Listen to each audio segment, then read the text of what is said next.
En 1974, le tout nouveau président de la République, Valéry Giscard d'Estaing, lance un coup de jeune au sommet de l'État.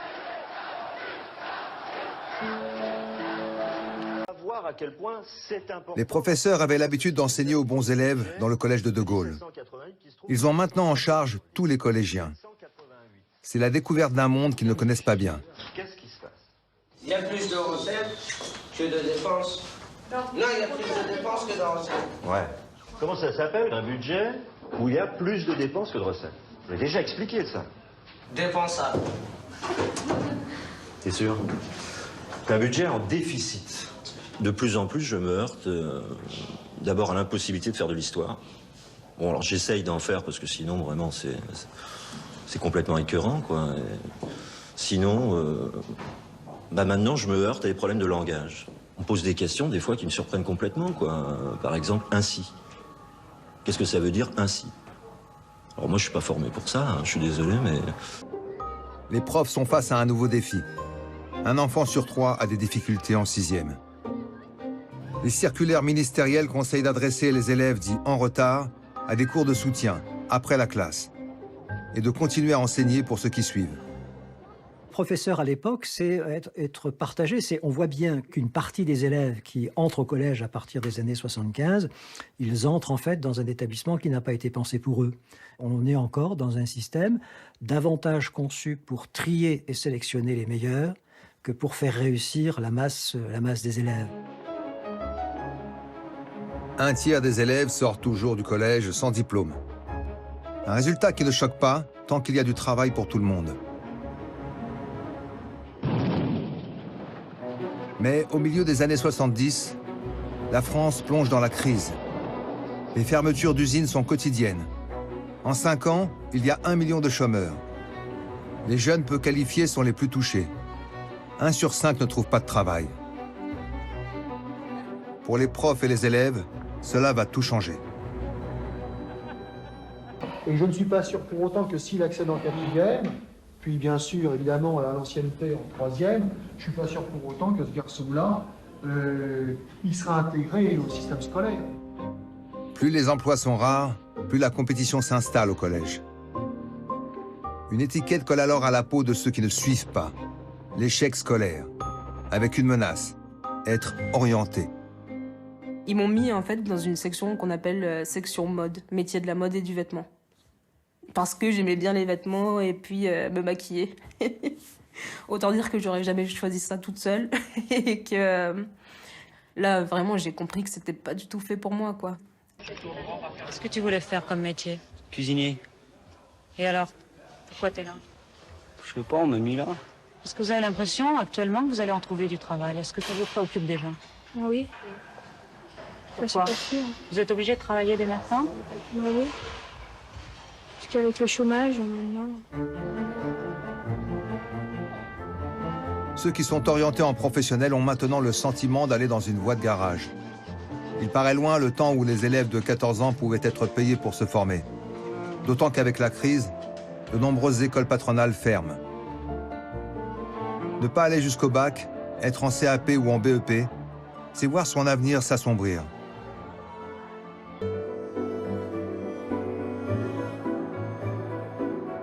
Les jeunes voient bien que, dans ce collège où tout le monde va, l'échec est souvent lié à l'origine sociale. Ils voudraient que l'école les aide à s'en sortir au lieu de les sélectionner. L'urgence de la jeunesse s'invite dans la campagne présidentielle en 1981. Je peux dire une chose importante. On s'en aperçoit peut-être pas, mais vous ne pouvez pas imaginer ce que c'est pour un jeune d'avoir la possibilité de parler 1 minute. C'est pour ça que j'avais peur de ne pas pouvoir parler. Parce que ça n'arrive jamais. Ce que je peux vous dire, c'est que la jeunesse se désespère. Elle est profondément désespérée parce qu'elle n'a plus d'appui. Elle ne croit plus en la politique française. Ce que je peux vous dire, c'est que le désespoir est mobilisateur et les jeunes vont finir par virer du mauvais côté parce qu'ils n'auront plus d'autre solution. Voilà, et je vous remercie de m'avoir laissé parler. Monsieur Mitterrand voulait dialoguer avec un jeune. Le candidat Mitterrand l'a compris. Il promet de changer la vie. Et pour cela, il lui faut changer l'école. Le 10 mai 1981, François Mitterrand gagne les élections. Et 100 ans après les lois Ferry, l'école de la République repart en mission. L'école redevient une affaire d'État et cette fois, elle doit combattre les inégalités. L'aventure des zones d'éducation prioritaire démarre.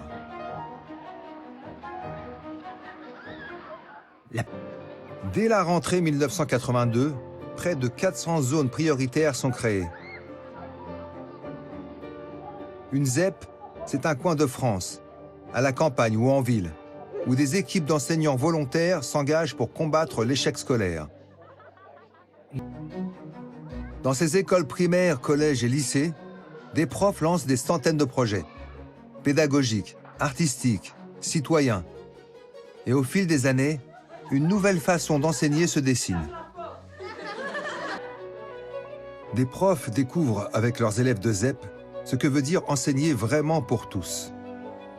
Il leur faut déjouer une fatalité, celle qui hiérarchise les bons, les mauvais, pour s'intéresser à la manière dont chaque élève pense, ce qu'il connaît, ce qu'il ne connaît pas, ce qu'il doit encore découvrir.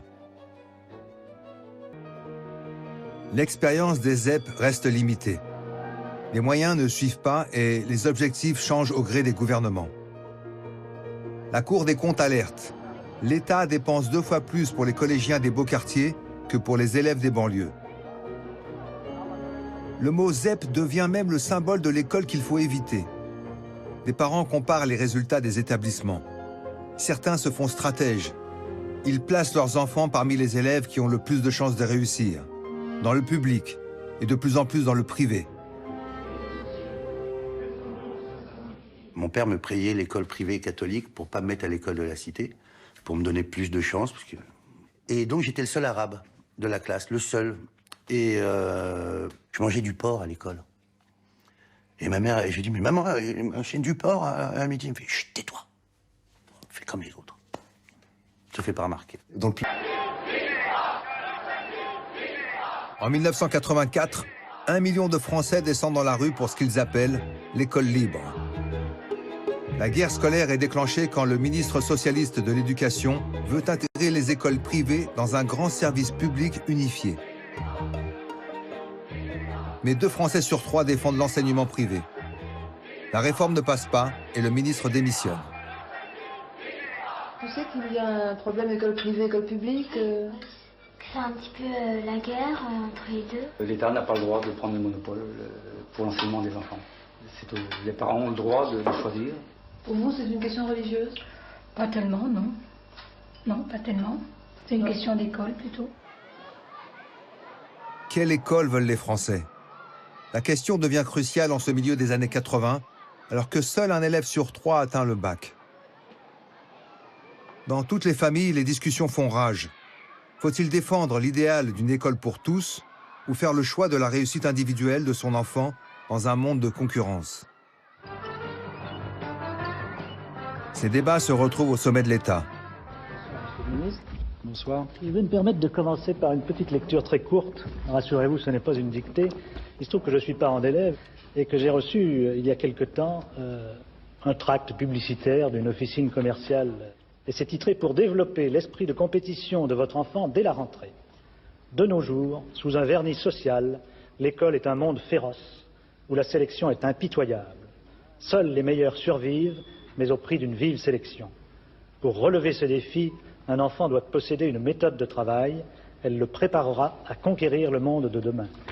Ce n'est pas ma vision de l'école. Le gouvernement socialiste lance alors la dernière grande révolution de l'école pour tous. Il veut que d'ici l'an 2000, 80% d'une classe d'âge ait le bac. En moins de 10 ans, 2 jeunes sur 3 vont au lycée. Et leur nombre ne cessera d'augmenter jusqu'à aujourd'hui. Les nouvelles générations acquièrent des connaissances inaccessibles au temps de Jules Ferry et même de De Gaulle. Le plus incroyable pour les Français, c'est que les élèves qu'on dit manuels accèdent eux aussi au diplôme phare de l'école française. Le gouvernement vient de créer pour eux le bac professionnel. Pour la première fois, l'État les considère capables de suivre des études supérieures.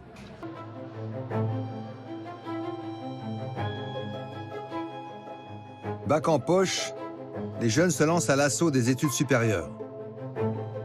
À la fin des années 90, près de la moitié d'une génération obtient un diplôme au-dessus du bac.